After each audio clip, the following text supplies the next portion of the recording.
Salam sejahtera bagi kita semua. Puji syukur kita panjatkan kepada Tuhan Yang Maha Esa, karena atas rahmat-Nya dan karunia-Nya kita dapat berkumpul secara virtual pada hari ini.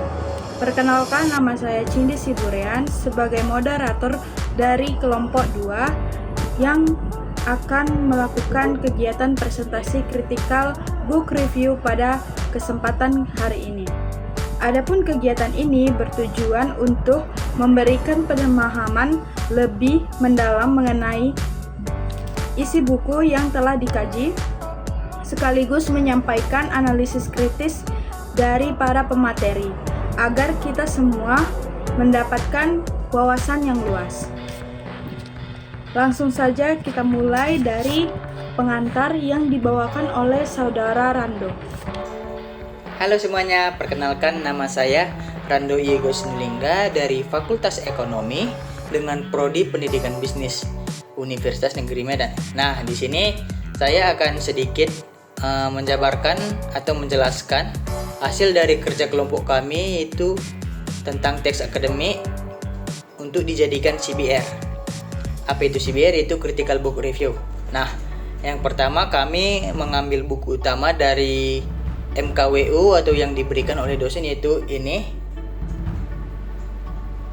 adalah buku ajar bahasa Indonesia untuk perguruan tinggi yang disusun sebagai respon atas urgensi peningkatan literasi dan komunikasi akademik mahasiswa seluruh program studi. Nah, buku ini sengaja dibuatkan oleh para dosen supaya mahasiswa-mahasiswa tidak salah lagi menggunakan bahasa Indonesia atau salah penggunaan bahasa Indonesia yang tidak baku dalam hal meneliti, skripsi, ataupun kegiatan kuliah lainnya. Karena banyak yang kita tahu, banyak juga mahasiswa yang salah menggunakan kata-kata bahasa Indonesia atau tulisan yang tidak baku atau tidak sesuai dengan KBBI. Nah, di sini buku ini akan menjelaskan atau memberi tahu bagaimana cara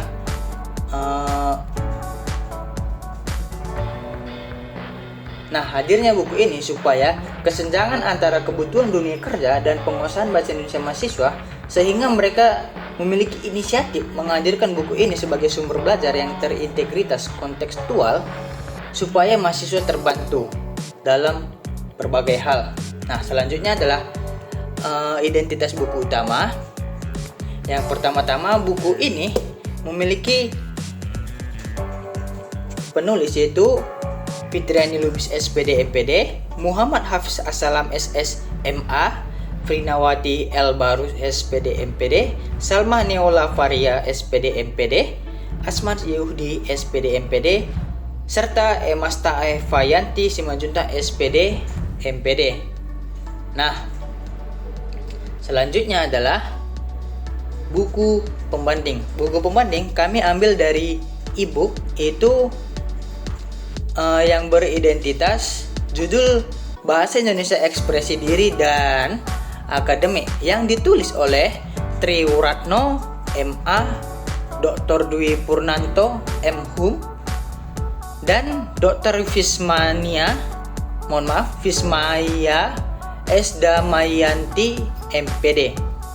Nah, latar belakang buku pembanding ini juga serupa dengan buku utama, yaitu untuk kebutuhan mendesak untuk menumbuhkan kemampuan berbahasa Indonesia yang bermutu di kalangan mahasiswa seluruh Indonesia. Untuk diamanatkan oleh Undang-Undang Nomor 12 Tahun 2012 tentang Pendidikan Tinggi. Mata kuliah wajib umum bahasa Indonesia harus menjadi wahana pembentukan karakter bangsa yang tidak terpisahkan dari MKWU, agama, Pancasila, pendidikan kewarganegaraan dan pendidikan kewarganegaraan. Namun, realitas lapangan menunjukkan bahwa sebagian besar mahasiswa belum memiliki kompetensi literasi dan komunikasi akademik berbahasa Indonesia yang memadai, baik untuk keperluan kuliah, penelitian maupun pengembangan karir. Dan memang buku yang kami ambil itu adalah e-book. Buku pembandingnya mungkin linknya akan tertera nanti. Nah, yang dapat diperoleh sesuai kebutuhan zaman. Tujuan utama buku ini adalah yang pertama, memberikan materi bahasa Indonesia yang terintegrasi dengan pendekatan Student Centered Learning atau SCL dan General Education. Sehingga mahasiswa tidak hanya memperoleh pengetahuan tetapi juga mengembangkan sikap spiritual, sosial, dan intelektual. Yang kedua adalah menjadikan bahasa Indonesia sebagai sarana pemersatu dan media utama untuk mengekspresikan diri secara akademik melalui genre makro seperti proposal, laporan, artikel ilmiah, ulasan buku, dan sebagainya. Yang ketiga adalah memperkuat kesadaran kebangsaan dan bela negara, termasuk memahami peran pajak dalam pembangunan nasional sebagaimana diperkaya melalui konten kolaborasi dengan Direktorat Jenderal Pajak. Dengan demikian, buku pembanding ini diharapkan menjadi panduan praktis yang mampu menjawab kesenjangan kompetensi bahasa sekaligus membangun karakter lulusan beradab, berilmu, dan berjiwa entrepreneur yang cinta tanah air. Nah, sekian dari penjelasan saya. Materi selanjutnya akan dijelaskan teman saya. Terima kasih kepada Saudara Rando yang sudah memaparkan materinya. Kita lanjut ke bagian ringkasan isi buku yang dibawa oleh saya sendiri. Ringkasan isi buku. Ringkasan isi buku pada buku utama bab 2 teks akademik. A. Pengertian teks akademik. Teks akademik adalah teks yang diproduksi dan digunakan dalam keperluan akademik. Teks akademik atau teks ilmiah dapat berwujud dalam berbagai jenis, misalnya buku, ulasan buku, proposal, penelitian, laporan penelitian, laporan praktikum, dan artikel ilmiah. Jenis-jenis tersebut merupakan genre makro yang masing-masing di dalamnya terkandung campuran dari beberapa genre mikro, seperti teks deskripsi, teks laporan, teks prosedur, teks eksplanasi, teks eksposisi, dan teks diskusi. Genre makro adalah genre yang digunakan untuk menamai sebuah jenis teks secara keseluruhan, dan genre mikro adalah subgenre teks yang lebih kecil yang terdapat di dalamnya dan dipayungi oleh genre makro tersebut. B. Perbedaan teks akademik dan teks non-akademik. Teks akademik atau yang sering juga disebut teks ilmiah berbeda dengan teks non-akademik atau teks non-ilmiah. Perbedaan antara teks akademik dan teks non-akademik perlu dijelaskan secara memadai dengan mengidentifikasikan ciri-ciri yang ada. C. Ciri-ciri teks akademik. Penjelasan tentang teks akademik yang berkembang selama ini adalah teks akademik mempunyai ciri-ciri antara lain sederhana, padat, objektif, dan logis. A. Perbedaan objek. Dalam teks akademik ada fakta objek yang diteliti, sedangkan teks non-akademik sebaliknya. B. Perbedaan fakta pengamatan. Teks akademik dibuktikan dengan pengamatan, sedangkan teks non-akademik tanpa didukung bukti. Yang ketiga C. Tata urutan. Teks akademik bersifat metodis dan sistematis dengan teks non-akademik sesuai dengan alur. D. Bahan. Teks akademik menggunakan bahasa yang ilmiah atau baku, sedangkan teks non-akademik menggunakan bahasa yang non-ilmiah. E. Istilah gaya bahasa. Teks akademik memakai istilah khusus, formal, sedangkan teks non-akademik pemakaian istilah umum non-formal. F. Isi. Teks akademik biasanya berisi pengamatan atau penelitian, sedangkan teks non-akademik dapat bersifat persuasif, deskriptif, maupun kritik tanpa didukung bukti. D. Teks akademik dalam berbagai genre makro. Genre makro adalah genre yang digunakan untuk menamai sebuah jenis teks dan genre mikro adalah subgenre-subgenre yang lebih kecil yang terdapat di dalam dan dipayungi oleh genre makro tersebut. Ulasan buku yang sering disebut dengan timbang on buku adalah tulisan yang berisi tentang kritik terhadap buku yang dimaksud. Proposal merupakan tulisan berisi rancangan penelitian proposal. Laporan penelitian mengacu pada hasil suatu penelitian, dan artikel ilmiah adalah artikel yang dikelompokkan menjadi artikel hasil penelitian dan artikel konseptual. Artikel hasil penelitian adalah artikel yang disusun berdasarkan sebuah laporan penelitian, sedangkan artikel konseptual adalah artikel yang disusun sebagai hasil pemikiran secara konseptual. Pentingnya orisinalitas dalam menulis teks akademik. Teks akademik yang dihasilkan merupakan teks asli atau tulen dari buah pikiran penulisnya. Orisinal menjadi salah satu tolak ukur kualitas penulis. Bahkan plagiasi menjadi sebuah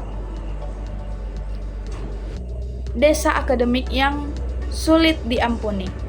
Kampus menggunakan aplikasi Turnitin untuk melihat similarity atau kesamaan antara satu teks dengan teks satu yang lain yang sudah ada di internet.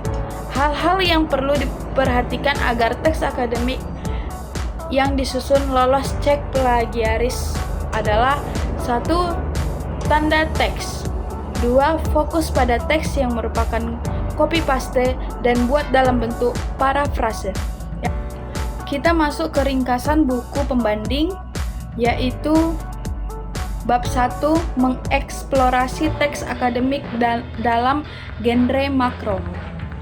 Bab ini secara sistematik memandu kami para mahasiswa untuk memahami, menganalisis, dan memproduksi teks akademik sesuai kaidah ilmiah. Materi disusun dalam 4 kegiatan besar, masing-masing dengan tujuan, uraian teoritis, contoh empiris, dan tugas praktik yang saling berkelindan. Kegiatan 1. Membangun konteks teks akademik. Teks akademik wujudnya beragam, seperti buku ulasan, buku proposal penelitian, kegiatan, laporan penelitian, atau kegiatan artikel ilmiah. Genre makro, label untuk jenis teks secara utuh. Contoh artikel ilmiah sebagai genre makro berisi genre mikro, seperti pendahuluan, kajian pustaka, hasil pembahasan, kesimpulan. Genre mikro adalah subteks dengan fungsi retoris tertentu, seperti deskripsi, laporan, prosedur, eksposisi, dan diskusi. Kegiatan 2. Menelusuri dan menganalisis model teks akademik. Ciri-ciri teks akademik versus non-akademik berdasarkan linguistik sistemik fungsional atau LSF. Perbedaan dilihat dan kontinum gaya lisan tulis. Struktur kalimat. Teks akademik simple, kohesif, tanpa kalimat minor atau tak gramatikal, sedangkan teks non-akademik kompleks, pratikum, sering minor, dan tak gramatikal. Dalam dimensi leksikogramatika, teks akademik kepadatan leksikal tinggi, banyak nominalisasi, metafora, gramatika, dan istilah teknis, sedangkan teks non-akademik kepadatan struktural tinggi, bahasa sehari-hari. Dimensi proses. Teks akademik relasional, identifikatif atau definisi, dan atributif atau deskripsi, sedangkan non-akademik proses material atau mental dominan. Dimensi pengacuan. Dalam teks akademik eksfora atau generalitas, sedangkan teks non-akademik anapora atau katapora personal. Dalam dimensi suara, teks akademik pasif objektif monologis, sedangkan non-akademik aktif subjektif dialogis. Dalam dimensi genre, teks akademik faktual, deskripsi, eksposisi, prosedur, dan diskusi, sedangkan non-akademik faktual maupun fiksional. Kegiatan 3. Membangun teks akademik bersama-sama. A. Eksplorasi lebih dalam ciri-ciri akademik, struktur kalimat simpleks. Satu proses per kalimat namun kelompok nominan Lancer. B. Nominalisasi verba atau adjektiva. Nomina atau komunikasi analisis pengendalian. C. Metafora gramatika. D. Istilah teknisi dan taksonomi. E. Sistem pengacuan esfora. F. Proses relasional. G. Monologis deklaratif. H. Bentuk pasif. I. Tanpa kalimat minor. Menyajikan genre makro. Ulasan buku, struktur identitas, orientasi, tafsiran, evaluasi, dan rangkuman. Proposal, pendahuluan, landasan, teori metodologi atau penelitian, atau tata laksana kegiatan. Laporan, pendahuluan, landasan, metodologi, hasil pembahasan, penutup, atau penelitian, atau pendahuluan, deskripsi, pelaksanaan, dan penutup. Artikel ilmiah, abstrak pendahuluan, tinjauan pustaka, metodologi hasil, pembahasan simpulan. Setiap tahap mengandung genre mikro. Misalnya, pendahuluan berisi eksposisi latar belakang. Kesimpulan akhir bab ini menegaskan bahwa penguasaan ciri-ciri kebahasaan, struktur, leksis, nominalisasi, pasif, objektivitas, dan struktur genre makro maupun mikro menjadi fondasi utama mahasiswa untuk berkomunikasi ilmiah secara efektif. Baiklah teman-teman, itulah penjelasan mengenai ringkasan isi buku, buku utama, dan buku pembanding oleh saya. Selanjutnya, kita masuk ke dalam keunggulan buku yang akan dibawa oleh saudara Horas. Ini saya akan mempresentasikan bagian keunggulan bukunya. Keunggulan buku pertama yaitu yang pertama, sesuai kurikulum perguruan tinggi, buku ini dirancang khusus sebagai buku ajar mata kuliah wajib umum.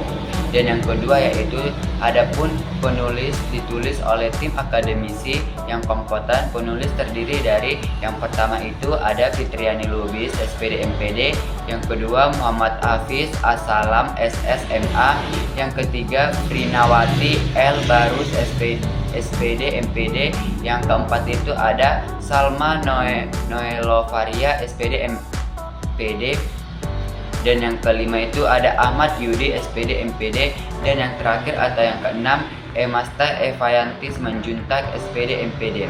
Penulis ini terdiri dari dosen-dosen berpengalaman di bidang bahasa Indonesia sehingga materi yang disajikan dapat dipertanggungjawabkan secara ilmiah dan praktis. Dan yang ketiga ada bahasa yang jelas dan mudah dipahami. Penyajian materi menggunakan bahasa yang sistematis, sederhana, dan komunitif. Dan yang keempat ada materinya itu komprehensif, membahas berbagai aspek bahasa Indonesia mulai dari kaidah kebahasaan, keterampilan menulis akademik, hingga penerapan bahasa dalam konteks ilmiah. Dan yang kelima ada relevan dengan dunia akademik. Buku ini menekankan keterampilan berbahasa Indonesia dalam penulisan ilmiah, pembuatan karya tulis, dan komunikasi akademik. Dan yang keenam sebagai panduan belajar mandiri. Buku ini dapat digunakan tidak hanya di ruang kelas, tetapi juga sebagai pegangan mahasiswa untuk belajar mandiri di luar perkuliahan. Dan yang ketujuh atau yang terakhir, mendorong pemahaman budaya dan identitas nasional selain aspek dan keterampilan bahasa. Keunggulan buku yaitu buku pembanding, di mana keunggulan buku pembanding yaitu bahasa yang komuniktif dan mudah dipahami. Buku ini menggunakan gaya bahasa sederhana, jelas, dan sesuai dengan kemampuan mahasiswa sehingga memudahkan pemahaman terhadap materi. Adapun penulisnya terdiri dari ada 3. Yang pertama itu Tri Wiratno MA, dan yang kedua Dr. Dwi Purnato M.Hum, dan yang ketiga atau yang terakhir Dr. Visnia S. Damayanti MPD. Sesuai dengan kebutuhan akademik, materi disusun untuk mendukung keterampilan berbahasa Indonesia, baik dalam ekspresi diri maupun dalam konteks akademik. Yang keempat ada sistematika penyajian terstruktur. Penyajian buku dilakukan secara runtut, mulai dari konsep dasar bahasa, keterampilan menyimak, berbicara, membaca, hingga menulis. Dan yang kelima ada konstekstual dan aplikatif. Buku tidak hanya menyajikan teori terhadap memberikan contoh dan latihan yang relevan dengan kehidupan sehari-hari dan dunia akademik mahasiswa. Dan yang keenam, mengembangkan keterampilan berpikir kritis dan kreatif. Berbagai bagian buku mendorong mahasiswa untuk menganalisis, mengevaluasi, dan menuangkan ide secara runtut, logis, dan inovatif. Yang ketujuh ataupun yang terakhir, menanamkan sikap apresiasi terhadap bahasa Indonesia. Buku ini tidak hanya mengajarkan keterampilan berbahasa, tetapi juga menumbuhkan rasa bangga dan apresiasi. Adapun keterkaitan antar bab. Babnya yaitu bab pertama membahas kedudukan bahasa Indonesia baik dari segi sejarah, fungsi maupun kedudukannya sebagai bahasa nasional dan bahasa negara. Bab yang kedua memperkenalkan teks akademik meliputi pengertian, ciri, perbedaan dengan teks non-akademik serta pentingnya orisinalitas. Bab ketiga sampai keenam membahas secara rinci berbagai bentuk teks akademik yang umum digunakan, yaitu teks ulasan, teks proposal, teks penelitian, dan teks artikel ilmiah dan teks ilmiah. Bab ketujuh kemudian menguatkan pemahaman dengan membahas analisis kesalahan berbahasa Indonesia dalam penulisan karya ilmiah.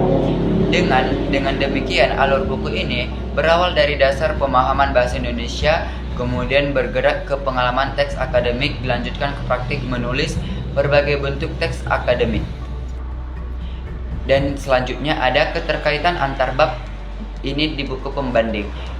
Yang pertama itu ada pendahuluan. Bab ini memberikan landasan konseptual tentang kedudukan dan fungsi bahasa Indonesia, kerangka pembelajaran berbasis teks secara tujuan mata kuliah. Dan yang kedua adalah mengeksplorasi teks akademik dalam genre makro.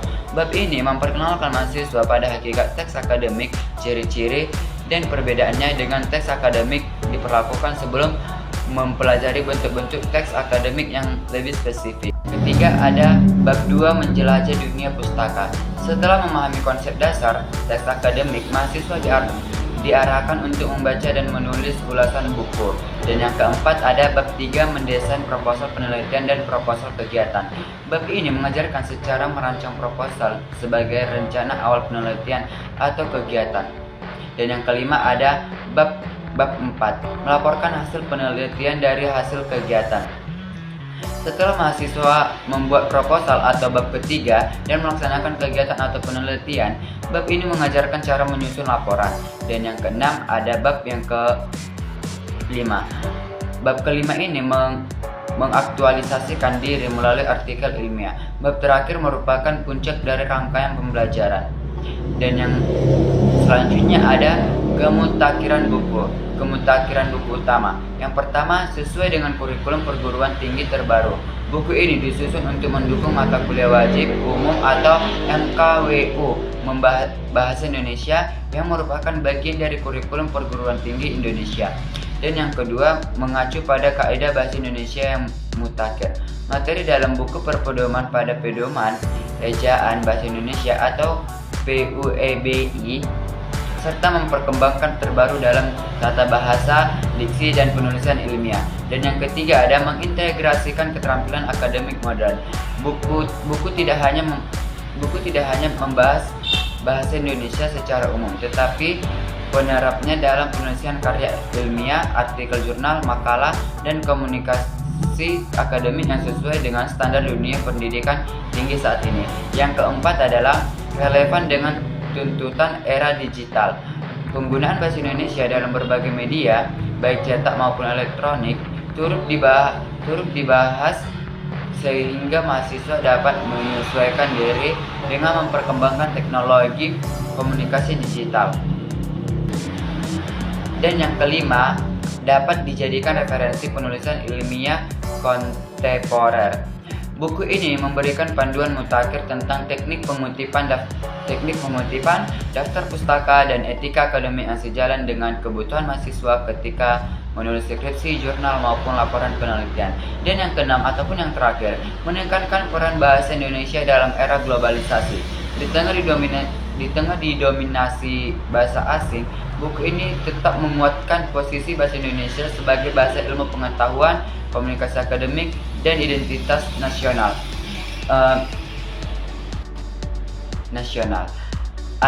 Dan selanjutnya ada antarbab di buku pembanding. Yang pertama itu mengacu pada regulasi terbaru saat itu. Buku ini disusun dengan amanat UU nomor 12 tahun 2012 tentang pendidikan tinggi, kerangka kualifikasi nasional Indonesia atau KKNI, dan standar nasional pendidikan tinggi atau SNDikti. Dan yang kedua, menggunakan pendekatan pembelajaran terkini. Buku ini merupakan Student Centered Learning atau SCL, pendekatan saintifik berbasis teks atau genre, serta menekankan Hanger Order Thinking Skills atau HOTS. Yang ketiga ada integrasi nilai kebangsaan dan kesadaran global. Buku tidak hanya fokus pada keterampilan bahasa, tetapi juga menanamkan nilai nasionalisme, karakter kebangsaan, serta relevansi bahasa Indonesia dalam konteks globalisasi. Dan yang keempat, dilengkapi dengan isi kontemporer. Materi buku diperkaya dengan kesadaran pajak sebagai bentuk pendidikan karakter warga negara yang baik sesuai perkembangan sosial ekonomi Indonesia. Dan yang kelima atau yang terakhir, menjadi bagian dari program nasional.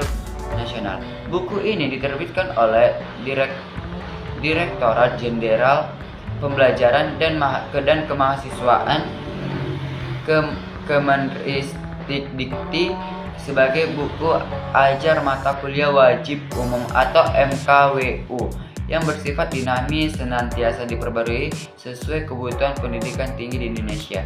Baik, sekian dari presentasi saya. Terima kasih.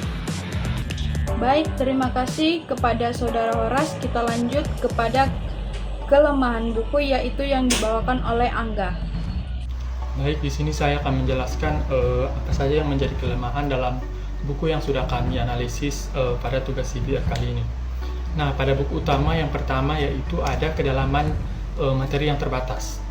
Jadi setiap bagian itu memiliki jumlah halaman yang relatif sedikit.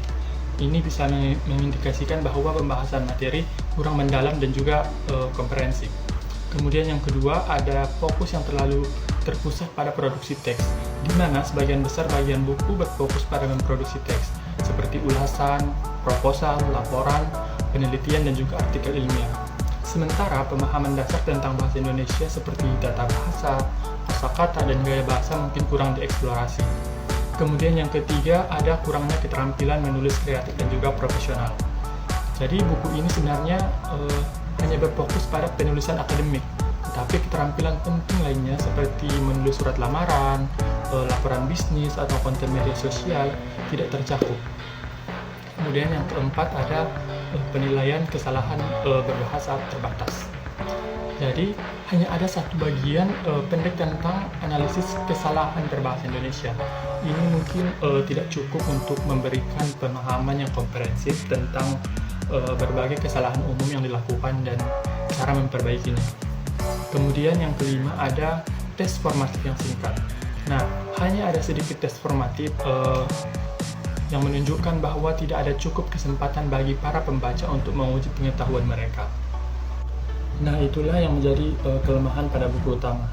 Nah, sekarang saya juga akan menjelaskan apa saja yang menjadi kelemahan-kelemahan pada buku pembanding. Nah, jadi yang pertama itu ada fokus yang terlalu terbatas. Nah, sama seperti yang di buku utama tadi, buku ini terlalu fokus membahas tentang teks-teks yang biasanya digunakan di dunia perkuliahan seperti teks akademik. Seharusnya buku ini juga bisa membahas jenis teks lain yang berguna bagi mahasiswa seperti membuat surat lamaran kerja atau laporan bisnis, atau bahkan membuat puisi atau cerpen. Kemudian yang kedua ada struktur dan penyajian modul. Nah, di buku ini hubungan antar babnya itu tidak jelas, jadi terdiri dari beberapa bab yang membahas topik yang berbeda-beda. Namun sayangnya, bagaimana caranya agar topik-topik ini saling berhubungan dan saling mendukung, itu kurang dijelaskan. Kemudian yang ketiga ada cara mengajar. Nah, cara mengajar di sini maksudnya metodenya yang terlalu monoton. Mungkin buku ini lebih banyak menggunakan cara belajar yang berbasis teks. Seharusnya ada cara belajar lain yang lebih menarik, misalnya diskusi kelompok, menganalisis kasus, bermain peran, atau bahkan membuat proyek bersama, sehingga pembaca lebih tertarik untuk membaca buku ini. Kemudian yang keempat ada bahan pendukung. Nah, contoh teksnya itu kurang beragam, jadi buku ini lebih banyak memberikan contoh teks dari bidang sosial dan juga bahasa. Seharusnya bisa ditambahkan juga dengan contoh dari bidang sains ataupun teknologi. Kemudian yang kelima ada kaidah kebahasaan. Nah, tata bahasanya itu kurang dibahas. Buku ini kurang membahas tentang tata bahasa Indonesia yang penting. Misalnya cara membuat kalimat yang efektif, memilih kata yang tepat, dan menggunakan ejaan yang benar. Nah, selanjutnya sekarang saya akan menjelaskan bagaimana kelemahan buku ini menurut keterkaitan antar bab. Nah, untuk yang pertama saya akan jelaskan menurut buku utama, di mana pada bab pertama itu ada kedudukan bahasa Indonesia. Nah, pada bab ini cenderung teoritis dan kurang memberikan alasan yang kuat mengapa pemahaman ini krusial bagi seorang penulis karya ilmiah. Nah, jadi informasinya itu bisa terasa terputus dari tujuan praktis buku ini.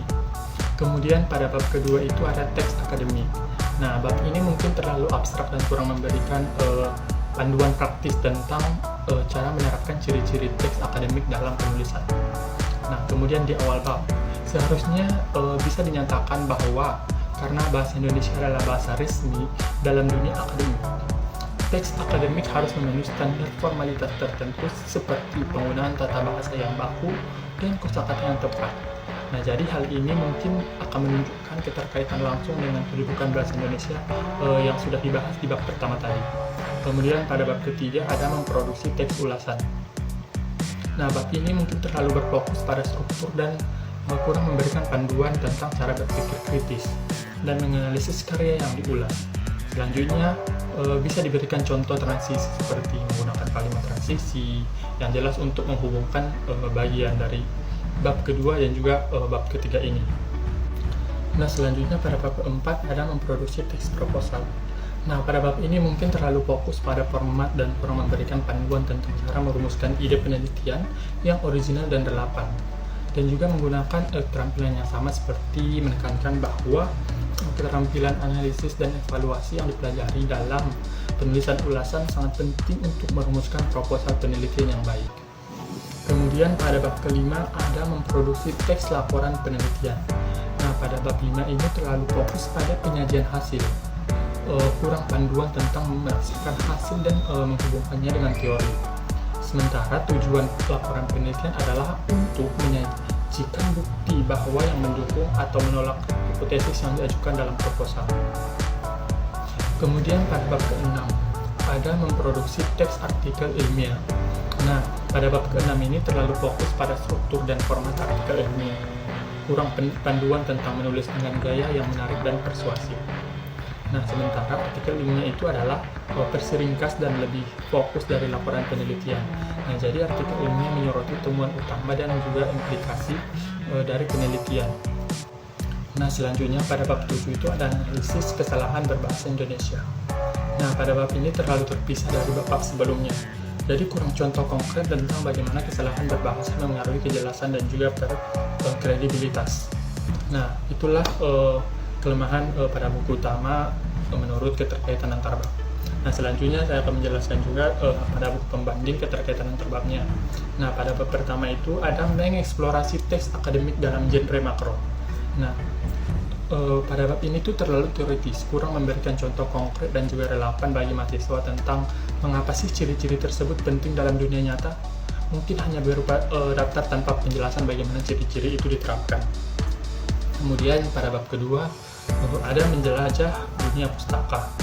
Nah, pada bab ini juga terlalu fokus pada format ulasan. seperti pendahuluan, isi, kesimpulan, tetapi kurang memberikan panduan tentang bagaimana cara berpikir kritis saat mengevaluasi buku. Nah, jadi kurang menekankan pengembangan pendapat pribadi yang beralasan dan didukung bukti dari buku yang telah diulas. Kemudian pada bab ketiga ada mendesain proposal penelitian dan proposal kegiatan. Nah, pada bab ini terlalu menekankan pada struktur dan elemen proposal seperti latar belakang, rumusan masalah, tujuan, metode, sehingga kurang memberikan panduan tentang mengembangkan ide penelitian yang original. Kemudian pada bab keempat ada melaporkan hasil penelitian dan hasil kegiatan. Nah, di bab ini terlalu menekankan pada struktur laporan buku seperti pendahuluan, metode, hasil, pembahasan. Jadi kurang diberikan pembahasan tentang panduan tentang menafsirkan hasil penelitian, kemudian menghubungkannya dengan teori yang ada. Nah, kemudian yang terakhir itu pada bab 5 yaitu mengaktualisasikan diri melalui artikel ilmiah. Nah, pada bab ini mungkin terlalu fokus pada struktur dan format artikel ilmiah di jurnal tertentu, sehingga kurang memberikan panduan tentang bagaimana menulis dengan gaya yang menarik, persuasif, dan juga sesuai untuk audiens ilmiah. Nah, selanjutnya kita akan membahas tentang kelemahan buku menurut kemukhtahiran buku. Nah, untuk yang pertama di sini saya akan bahas tentang buku utama terlebih dahulu. Nah, jadi secara umum bab ini memberikan dasar mengenai teks akademik. Namun, ada beberapa hal yang perlu ditambahkan agar lebih sesuai dengan perkembangan terbaru di dunia akademik dan juga penulisan ilmiah. Nah, jadi yang pertama itu definisi teks akademisnya itu yang terlalu sederhana. Nah, jadi meskipun di definisi ini mengacu pada KBBI dan Sri Laksana, terlihat kurang dalam dan tidak menunjukkan kerumitan teks akademis saat ini. Nah, selanjutnya yang kedua ada multimodalitas. Nah, seperti yang kita tahu pada zaman sekarang ini seringkali kita temukan teks akademik itu tidak hanya terdiri dari tulisan, tetapi juga ada tambahan gambar, audio, atau bahkan elemen interaktif. Nah, selanjutnya yang ketiga ada aksibilitas. Kemudian yang keempat ada kolaborasi. Dan yang kelima ada kurangnya pembahasan mengenai peran teknologi dan juga penulisan teks akademik. Nah, itulah kelemahan buku pada buku utama mengenai kemukhtahiran bukunya. Selanjutnya kita lanjutkan kepada buku pembanding. Nah, pada buku pembanding ini yang pertama itu kurangnya penekanan pada teks akademik multimodal. Nah, jadi dalam konteks pembelajaran dan diseminasi informasi saat ini, teks multimodal menjadi semakin penting karena lebih menarik, mudah dipahami, dan juga efektif dalam menyampaikan pesan. Kemudian yang kedua ada kurangnya pembahasan tentang aksesibilitas dan inklusivitas. Nah, jadi dalam era kesadaran inklusivitas dan aksesibilitas, teks akademik harus dirancang agar dapat diakses oleh semua orang. Jadi hal ini mencakup penggunaan bahasa yang sederhana, seperti format yang mudah dibaca, dan deskripsi alternatif untuk elemen visual. Nah, selanjutnya yang ketiga kurangnya integrasi sumber informasi digital. Nah, dalam era digital, mahasiswa memiliki akses ke berbagai sumber informasi online, termasuk jurnal elektronik, database, situs web, dan juga media sosial. Nah, keterampilan untuk mencari, mengevaluasi, dan menggunakan sumber-sumber ini secara efektif sangat penting untuk penulisan akademik yang berkualitas. Kemudian yang keempat ada kurangnya diskusi tentang kolaborasi dan juga penulisan bersama. Nah, jadi kolaborasi dan penulisan bersama ini menjadi semakin umum dalam penelitian dan penulisan akademik, di mana keterampilan untuk bekerja sama dengan orang lain, berbagi ide, dan menulis teks secara kolaboratif sangat penting untuk kesuksesan akademik. Kemudian yang terakhir, yang kelima, ada kurangnya kesadaran tentang plagiarisme di era digital. Nah, seperti yang sudah kita tahu, banyak sekali situs web yang sudah memposting atau mempublish teks akademik. Nah, jadi bagaimana caranya kita sebagai pengguna internet sekarang, kita harus tahu bagaimana caranya terhindar dari plagiarisme sekarang ini. Nah, jadi itulah penjelasan saya mengenai kelemahan-kelemahan yang ada pada buku utama dan juga pada buku pembanding. Nah, mungkin cukup itu yang bisa saya sampaikan dan bisa saya jelaskan. Semoga bermanfaat untuk kita semua. Terima kasih. Terima kasih kepada Saudara Angga. Kita masuk ke dalam implikasi terhadap teori dan terhadap program pembangunan di Indonesia yang dibawakan oleh Saudara Ali. Saya akan menjelaskan materi saya tentang implikasi. Di sini ada 3 implikasi. Yang pertama ada di sini implikasi terhadap teori pembelajaran. Yang kedua di sini ada implikasi terhadap teori kurikulum, dan yang terakhir di sini ada implikasi terhadap teori pengajaran. Yang pertama di sini ada implikasi terhadap teori pembelajaran. Secara teori, buku ini diadopsi pendekatan pembelajaran Erik Tekrasi, ahli-ahli memisahkan materi seperti tata bahasa, menulis, dan berbicara. Buku ini menyajikan bahasa Indonesia sebagai satu kesatuan yang koherer, di mana setiap aspek saling mendukung, dan di mana mahasiswa tidak hanya menerima informasi tetapi juga aktif membangun pemahaman mereka melalui praktis. Yang kedua di sini ada implikasi terhadap teori kurikulum. Implikasi terhadap teori kurikulum yaitu adalah dari sisi kurikulum, buku ini mengimplikasikan pergeseran dari kurikulum yang berorientasi konten yang menjadi kurikulum yang berorientasi penghasilan. Tujuannya yaitu adalah bukan sekadar mahasiswa hafal kaidah, tetapi mereka mampu menggunakan bahasa Indonesia secara efektif dalam konteks akademik dan profesional. Yang terakhir di sini ada implikasi terhadap teori pengajaran. Bagi para dosen, buku ini mengimplikasikan perubahan peran dari pemberi materi menjadi fasilitator. Di pendekatan pengajaran tidak lagi didominasi ceramah, melainkan akan lebih interaktif. Implikasinya mencakup pergeseran dari pembelajaran teoritis ke praktis, dan kurikulum yang kaku ke yang berorientasi atau kompetensi, dan dari pengajaran satu arah ke yang kolaboratif. Cukup sekian dari materi saya kembalikan kepada moderator. Terima kasih. Baik, terima kasih kepada Saudara Ali. Selanjutnya kita masuk kepada pembahasan dan analisis yang dibawakan oleh Saudara Peter. Di sini saya akan menjelaskan mengenai pembahasan dan analisis berdasarkan implikasi teori dan program pembangunan yang telah ada. Berikut adalah pembahasan dan analisisnya. Pertama, analisis implikasi teori. Dari sudut pandang teori pembelajaran, kurikulum, dan pengajaran, buku ajaran ini mengusung pendekatan yang modern dan relevan dengan pendidikan abad ke-21. Yang kedua, pembelajaran terintegrasi. Buku menekankan pembelajaran konstruktivisme, di mana mahasiswa aktif membangun pemahaman melalui praktik, bukan hanya menerima materi. Mahasiswa didorong mengeksplor dan memproduksi teks akademik. Yang ketiga, kurikulum berorientasi hasil. Fokus pada kemampuan mahasiswa menggunakan bahasa Indonesia untuk konteks akademik dan profesional, sesuai tuntutan dunia kerja serta kurikulum nasional. Yang keempat, peran dosen sebagai fasilitator. Dosen berperan sebagai fasilitator, bukan sekedar pemberi materi, dengan pembelajaran interaktif, kolaboratif, dan berbasis kompetensi. Yang kelima, analisis implikasi terhadap pembangunan Indonesia. Buku berkontribusi pada pengembangan sumber daya manusia, penguatan identitas bangsa, dan mendukung program pembangunan nasional. Yang keenam, peningkatan kualitas sumber daya manusia. Penguasaan bahasa Indonesia meningkatkan kemampuan komunikasi, argumentasi, dan penulisan ilmiah mahasiswa, membentuk lulusan adaptif, kreatif, dan berjiwa entrepreneur. Yang ketujuh, penguatan karakter dan identitas bangsa.